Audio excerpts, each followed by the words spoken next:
সন্তানেরা এবং জগন্নাথ বিশ্ববিদ্যালয়ের সামনে এক এক সময়ে এক একটি ঐতিহাসিক সময়ে বিভিন্ন প্রেক্ষাপটে তারা জগন্নাথ বিশ্ববিদ্যালয়ের স্বাধিকার বিভিন্ন স্বাধিকার আন্দোলনে সবসময় নিজেদেরকে সন্তুষ্ট রেখেছেন। চাঁদপুরের কৃতি সন্তান জগন্নাথ বিশ্ববিদ্যালয়ের সাবেক তথা বাংলাদেশের যাদেরকে নিয়ে আমরা গর্ব করি, জগন্নাথ বিশ্ববিদ্যালয়ের সাবেক বিপ্লবী সাধারণ সম্পাদক, যুবদলের নেতৃত্ব কমিটির সাবেক সম্পাদক জনাব জিয়াউর রহমান জিয়া ভাই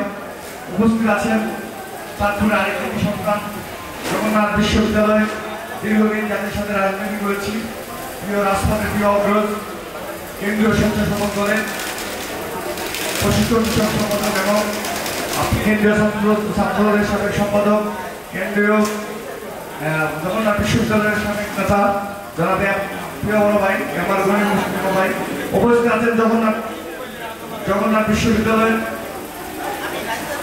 সম্মানিত শিক্ষক অধ্যাপক শাখাত হোসেন স্যার, সহযোগী অধ্যাপক আব্দুল মান্নান স্যার, আব্দুল আউল স্যার সহ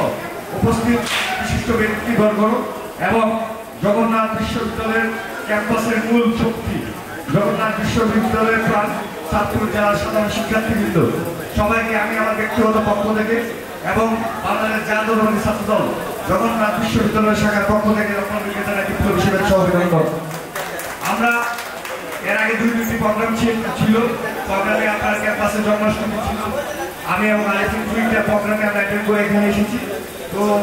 আমি আমার দেরি হয়েছে এই জন্য আমি দুঃখ প্রকাশ করছি। চাঁদপুরের অনেক শিক্ষার্থী আমার সাথে দীর্ঘদিন ধরে আমরা একসাথে একটি ফেসিবাদের বিরুদ্ধে লড়াই করেছি। আমরা ফেসিবাদের বিরুদ্ধে লড়াই করেছি। বেশিরভাগ এমন এক 17 বছর এমন এক ফেসিবাদ যে ফেসিবাদের কারণে জগন্নাথ বিশ্ববিদ্যালয়ের সাধারণ শিক্ষার্থী তথা প্রত্যেকটি ছাত্র কল্যাণ সমিতি ছিল এক একটা রাজনৈতিক অবয়ব, যেখানে রাজনৈতিক নামে ছাত্রলীগের পুষ্পের কারণে বিভিন্ন ছাত্র কল্যাণ পরিষদ পরিচালিত হয়েছে এবং আমরা জগন্নাথ বিশ্ববিদ্যালয়ের ছাত্রদল 5ই আগস্ট পূর্ববর্তী সময় পরবর্তীতে আমরা এমন একটা বিশ্ববিদ্যালয় গড়ে তুলতে আমরা ছাত্রদল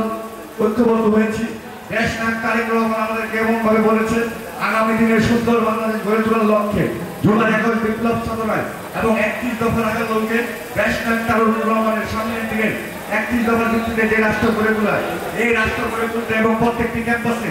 প্রত্যেকটি ছাত্র সংগঠন পাশাপাশি বাংলাদেশ জাতীয়তাবাদী ছাত্রদল সংগঠনের কি ভূমিকা থাকবে, এই ভূমিকার আলোকে আমরা জগন্নাথ বিশ্ববিদ্যালয়ের ছাত্রদল সবসময় সকল ক্রিয়াশীল ছাত্র সংগঠনগুলোকে নিয়ে শিক্ষার্থী বান্ধব ক্যাম্পাস গড়ে তোলার লক্ষ্যে সুস্থ রাজনীতি দ্বারা সুস্থ ক্যাম্পাস গড়ে তোলার লক্ষ্যে আমরা কাজ করে যাচ্ছি। 5ই আগস্টের পরবর্তী সময়ে আমরা প্রত্যেকটি ক্যাম্পাসে সকল ক্রিয়াশীল ছাত্র সংগঠনগুলোকে নিয়ে বেশিরভাগের যে আচার আচরণ ছিল ছাত্রদলের রাজনীতিতে টেন্ডারবাজি, হল বাণিজ্য, বিভিন্ন ছাত্র কল্যাণের প্রভাব সৃষ্টি করা, বিভিন্ন ক্রিয়াশীল সংগঠনে নিজেদের আধিপত্য বিস্তার করা, ক্যাম্পাসের প্রত্যেকটি সেক্টরে চাঁদাবাজি থেকে শুরু করে টেন্ডারবাজি এবং শত সৃষ্টি করার বিরুদ্ধে জগন্নাথ বিশ্ববিদ্যালয় ছাত্রদল সর্ববৃহৎ ছাত্র সংগঠন হওয়ার পরেও দেশ নেত্রী বেগম খালেদা জিয়ার ঘোষিত ক্যাম্পাস হওয়ার পরেও সবচেয়ে শক্তিশালী সংগঠন হওয়ার পরেও জগন্নাথ বিশ্ববিদ্যালয় ছাত্রদল 5ই আগস্টের পরবর্তী সময়ে একবারে সবচেয়ে শান্ত পরিবেশ রক্ষায় জগন্নাথ বিশ্ববিদ্যালয় ছাত্রদল কাজ করে যাচ্ছে এবং আমরা সাধারণ শিক্ষার্থীদেরকে নিয়ে সুন্দর ক্যাম্পাস নির্মাণে আমরা এখন কাজ করে যাচ্ছি এবং পরবর্তীতে বাংলাদেশ জাতীয়তাবাদী দল বিএনপি তথা বাংলাদেশের আগামী রাষ্ট্রনায়ক দেশ নায়ক তারেক রহমানের 31 দফার ভিত্তিতে সুন্দর রাষ্ট্র নির্মাণে সুন্দর ক্যাম্পাস নির্মাণে আমরা কাজ করে যাচ্ছি। সেই